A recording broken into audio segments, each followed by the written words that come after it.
Philosophy. What is it, and did the Greeks invent it? More than a few qualifications are required when the question is posed this way. Ours is an uncommonly sensitive time when it comes to attributing all sorts of things to one people and leaving out the rest. Sensitivities aside, however, one really should be expected to explain why it is, when one approaches the house of intellect, or at least many of the rooms within it, that most of the foundations were laid and nearly all of the early rooms were occupied by the Greek-speaking people of the ancient world. Why is it that whether the subject is philosophy or mathematics or biology, political science, even economics, our thoughts constantly recur to the ancient Greek world as we search for origins? And in some cases, the early development of these subjects compares quite favorably with all that came later. What was it about these ancient Greeks that would have them achieving so much, and in a relatively brief span of time? Was it something ethnic? It certainly was not genetic in any scientific sense of the term. And to say it was cultural is to confuse the effect with the cause. Perhaps it was something about the climate. There are theories to that effect: ample sunshine, clean air, a slave economy, abundant food from the sea, all this providing leisure hours for the affluent to what? Lay the foundations for the succeeding 2 millennia of systematic thought in the full range of scientific and humanistic study?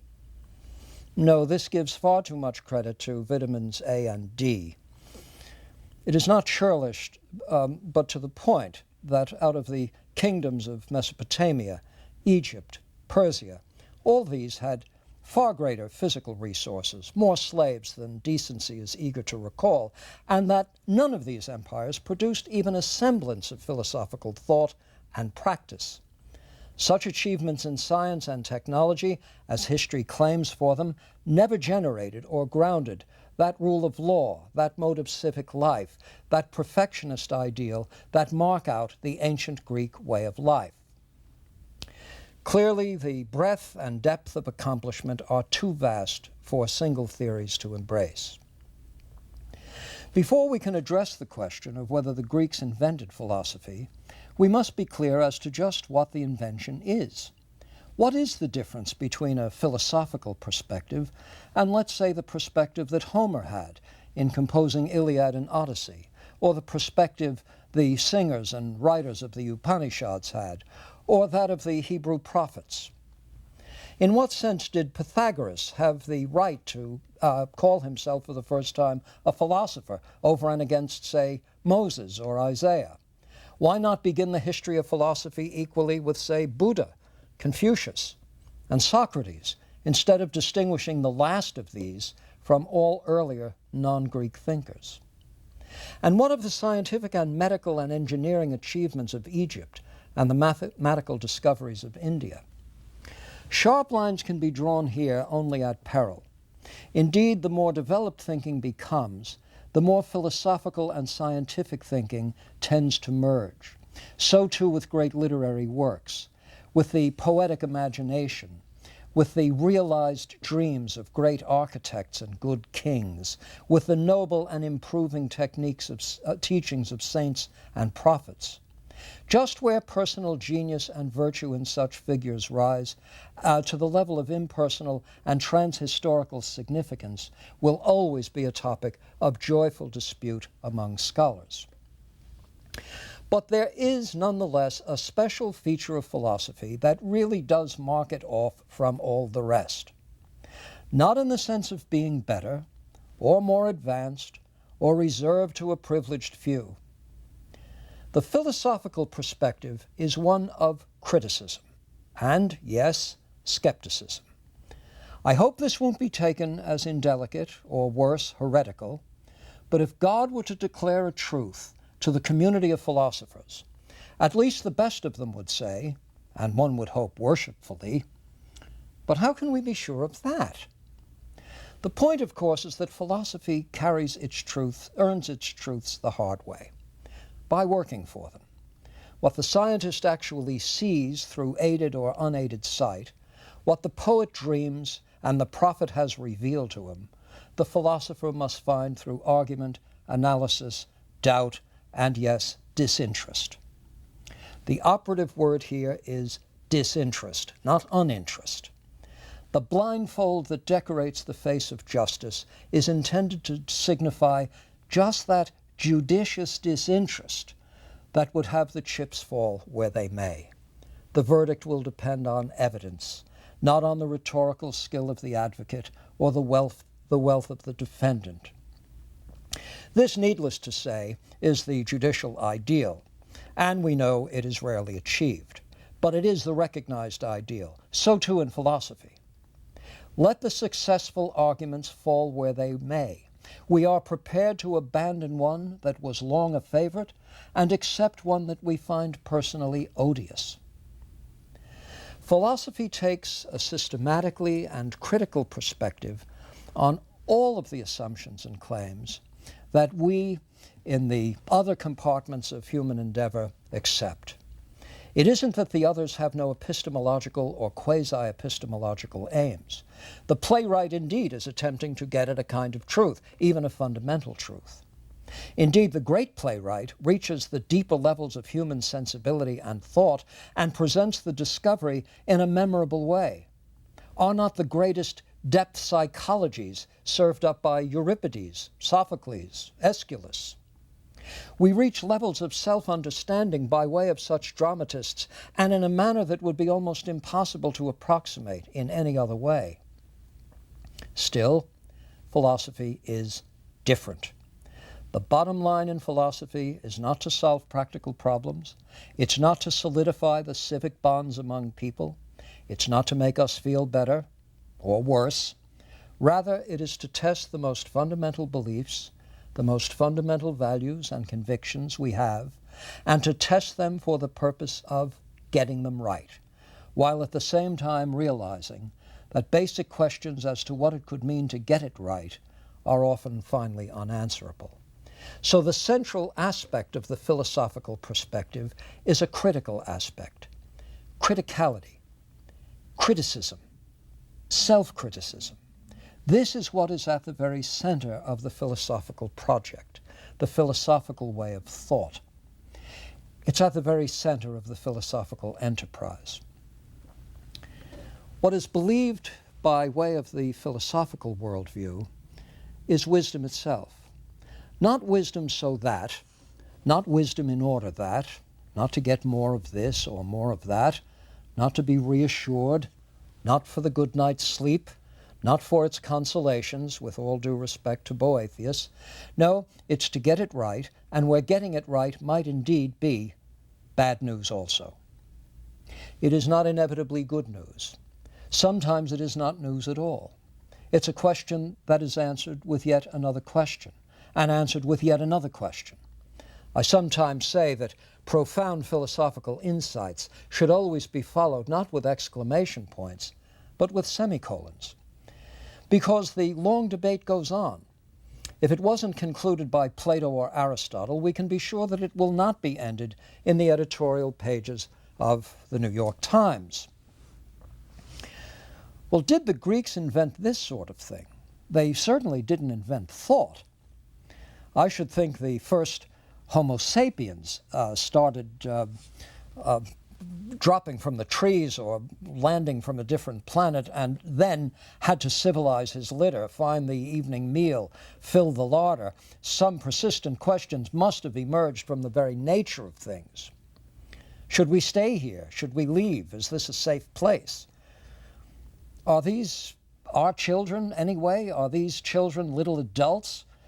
How come they don't know how to do this or that? Why do they make these meaningless sounds? And then at a certain point, they seem to be making some sense. How is it that these dogs keep following us around? They're awfully nice creatures after all, and yet these other furry things aren't following us around except to eat us.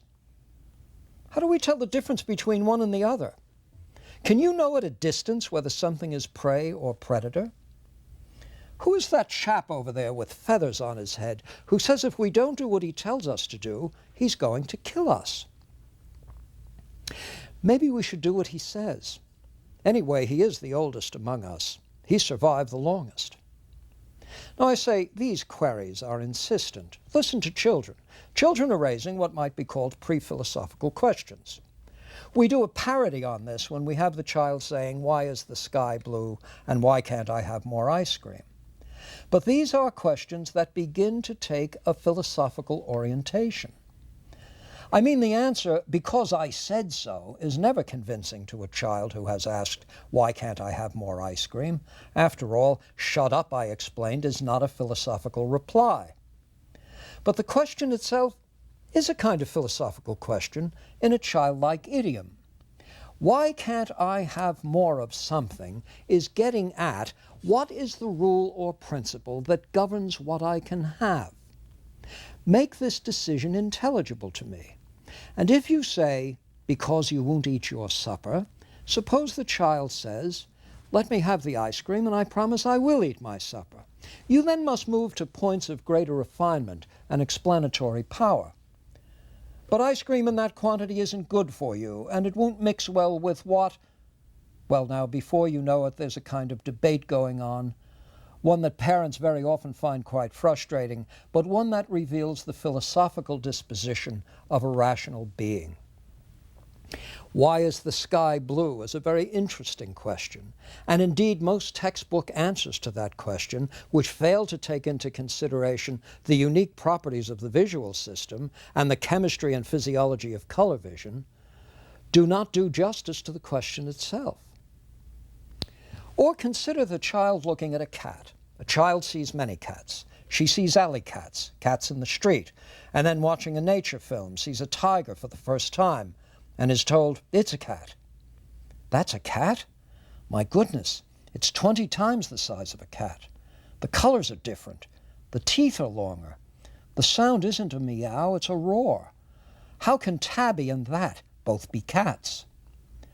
There is here a searching for some scheme of classification by which to reduce the otherwise unmanageable chaos of experience to order.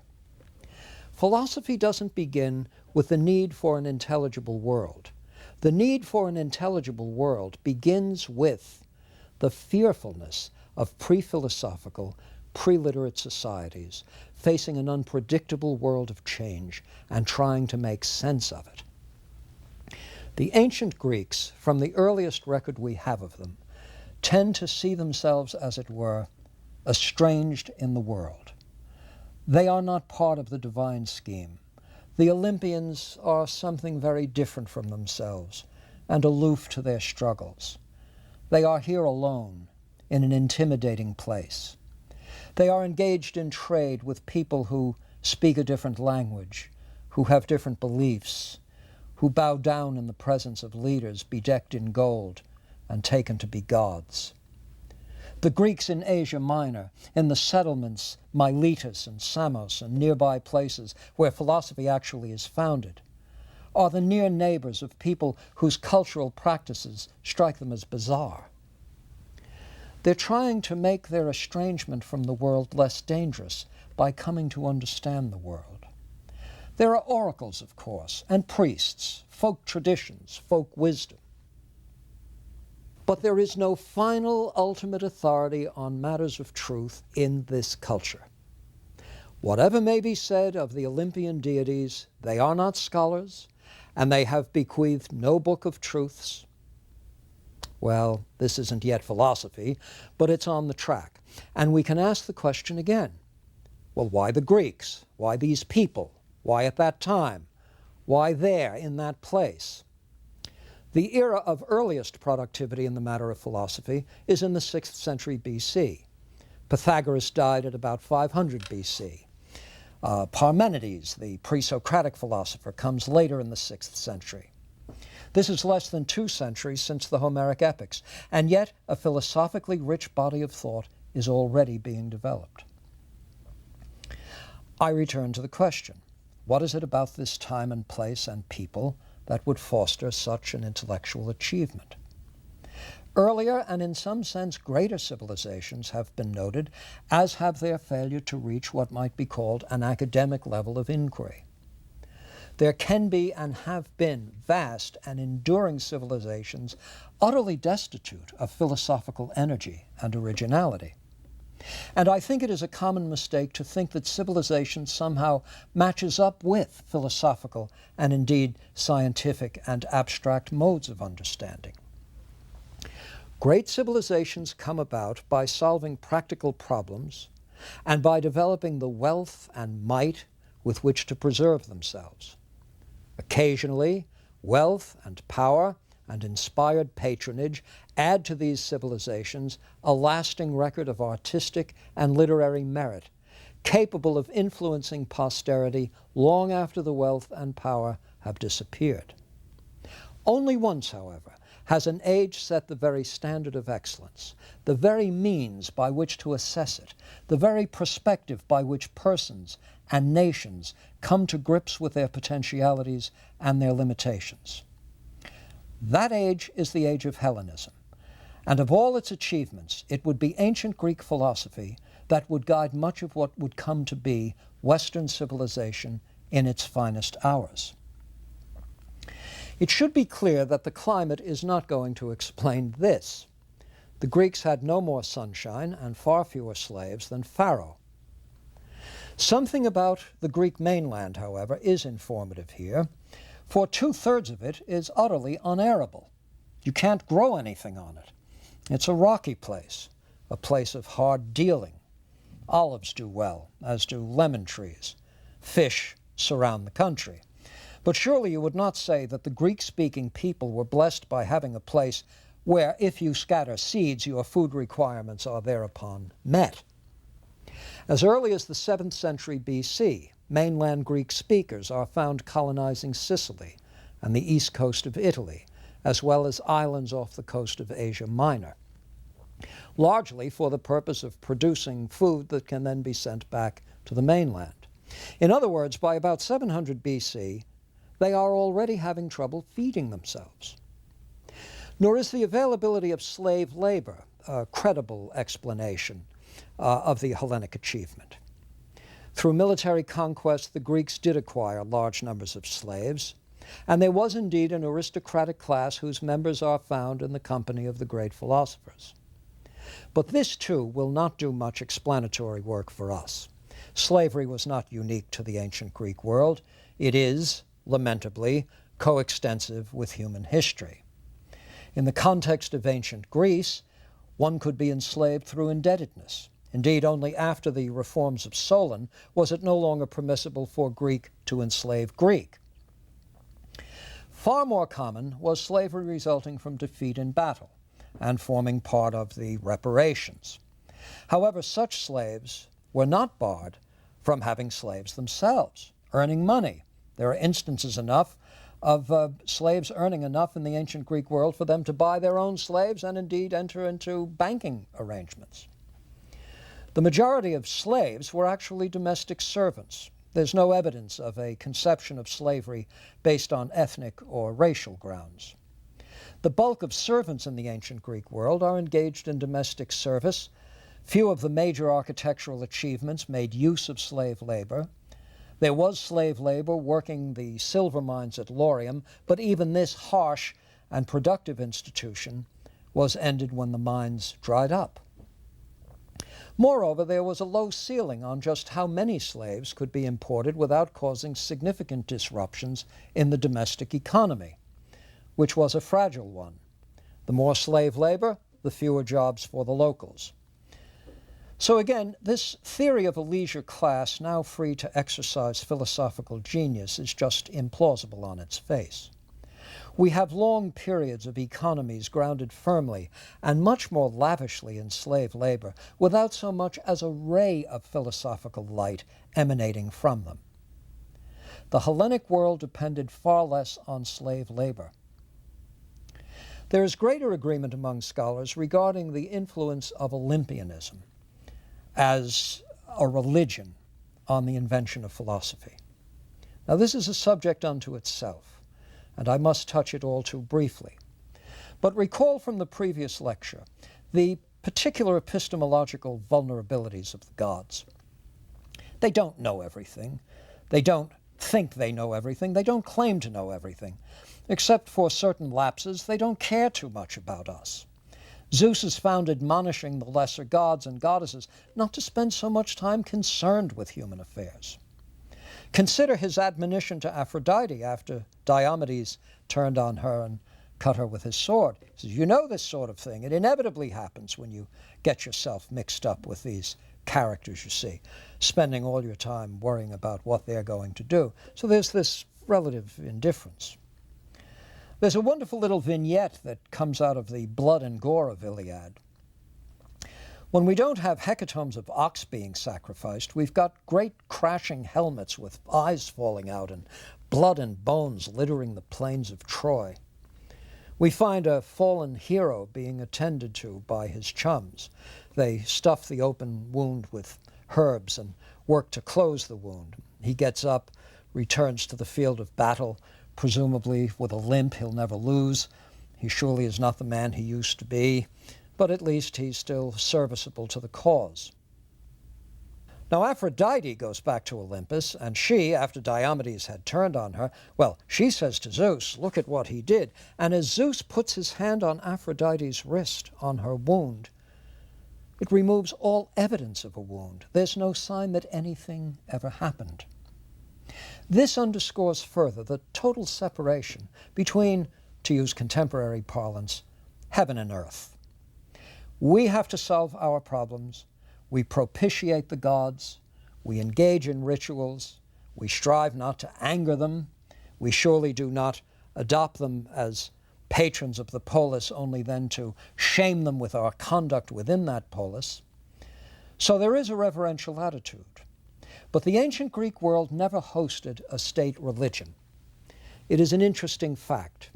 It is a rarity in the human experience. It never has a state religion, but of course it is never an entirely secular place either. Rather, there is a remarkable integration of the secular and the reverential, the secular and the religious, an integration of belief and myth with action and thought, an integration that I think has probably not been matched since. It is difficult, I should think, for a citizen of the contemporary world to enter empathetically into that frame of mind in which one has a deeply religious attitude, but not a religion as such. Now, what are the priests doing in this ancient world? Well, they're presiding over rituals, but they don't have any epistemological authority. It is not to the priest or the priestess that you go with a bona fide philosophical question. You might consult the oracle, but this mostly on practical matters. The oracles were not as much for hire as is sometimes suggested. However, it is not for no reason that what the oracle at Delphi says is described as Delphic. In any case, no one consults the oracle to determine whether ultimate reality is atomic or the cause of the lunar eclipse. There are no oracular answers to such questions. The religious aspect of the ancient Greek world calls by default for a philosophical approach to the problems of life and mind. There is something about philosophy that is at once humanizing and utterly human. It's the court of last recourse when the oracles have failed us, when the saints have grown silent, and when God has chosen not to reveal himself. Then we stand back in the dark shadows of confusion and fear and ask, what sort of being am I? What kind of life is right for me? How should I govern or be governed? This much granted, there is also an elusive relationship between the religious and the philosophical outlooks, both promising to reveal what falls beyond the ambit of passive experience. The spiritual dimension of life is coextensive with human experience and seems to be a vital ingredient. I believe that a life devoid of the spiritual dimension has been emptied of one of the chief sources of action, contemplation, and sublimity. But the inquiring mind is restless and demands a justification for its favored beliefs. It requires warrants and is fearful of self-deception. If the life devoid of a spiritual dimension is too thin a life, then one devoid of philosophical vigor is too complacent. The philosopher doesn't enter the arena of philosophy as one devoid of belief, values, hope, aspiration. No, all of that is in place, for it goes with the territory. But there are those rare moments when we say this: no matter how much this means to me, no matter how centered my being is on this pattern of beliefs, no matter how close I am personally and emotionally and even romantically to those who hold such convictions, I must reserve the right to question and to doubt. I will retain this skeptical bias as an obligation owed to my own rationality, my own integrity. I am prepared to follow the golden cord leading me out of the labyrinth, no matter how many twists and turns there are, because once I let go of that, my intellectual life is not my own. In one of Plato's dialogues, we are told that we are all like puppets, and the gods can move us any which way they will by pulling on these strings. But we have one string that we can pull back on, and Socrates tells us it's the golden cord of reason. There's that string again. With it, we can resist the gods themselves, even if ultimately our fate is not in our hands. Win or lose in such contests, we are not simply foils, merely material objects to be moved around by the whim and caprice of hidden forces. Lose that reason, suspend that criticality, become gullible, accept anything that custom serves up, and you enter the life of a puppet on a string, the life of a slave. It should be clear that what we resist when entering into philosophical modes of thought are not merely external influences, but our own habits of thought and cherished certainties.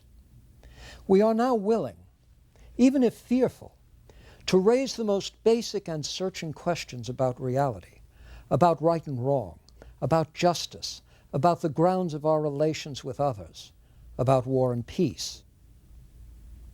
Well, if in the fullest academic and scholarly respects the Greeks invented all this, we might ask again if there's something uniquely Greek about it. Is it something in the very language? It has been observed that the Greek language does in fact lend itself to a kind of analyticity. But it's better here to turn the question over to one of the ancient Greeks who considered it. In the 4th century BC, one of Aristotle's famous contemporaries, Isocrates, headed the leading school of rhetoric. It was in such schools that students learned how to prepare legal cases, this in a highly litigious world. Isocrates' own speeches are masterpieces of rhetoric, understood here as the art and the science of persuasion. In one of these, in the Panegyricus, we find him urging Athenians to stop making war on fellow Hellenes and to see clearly just who the real enemy is. It's at this time that Athens is a shambles under the so-called protection of the Persian Empire, sapping its wealth and effectively stripping it of its democratic character. But it is in this speech of praise for all that Athens has achieved that Isocrates pauses to remind his audience what it means to be a Hellene. He speaks of the far-ranging influence of Athenian culture, such that the pupils of Athens have become teachers of the world. He says that the term Hellenes now is no longer a race, but a form of intellectual comprehension. In the Greek, it is no longer a genus, but a dianoias, and he follows this with the statement that what Hellene now encompasses are all who share our culture rather than those who share our blood. Malon Hellenas kalesthai tous tes, paideusios tes imiteres etus, tes koines fusios metakontas. It is those who share paideia. Yes, the word translates as culture, but in the wider and deeper sense of an overall philosophical and aesthetic outlook. Those who come together with us in what we take to be the most significant aspects of life, those aspects that find a limited creature committed to the doomed but defining task of self-perfection, are Hellenes. Here then is a statement on the birth of philosophy. In this same work, Isocrates will credit philosophy itself with being the source of the very institutions that have made Athens what it is, and he says, quote, made us gentle toward each other. Philosophy, he says, was given to the world by our city. 'Twas ever thus.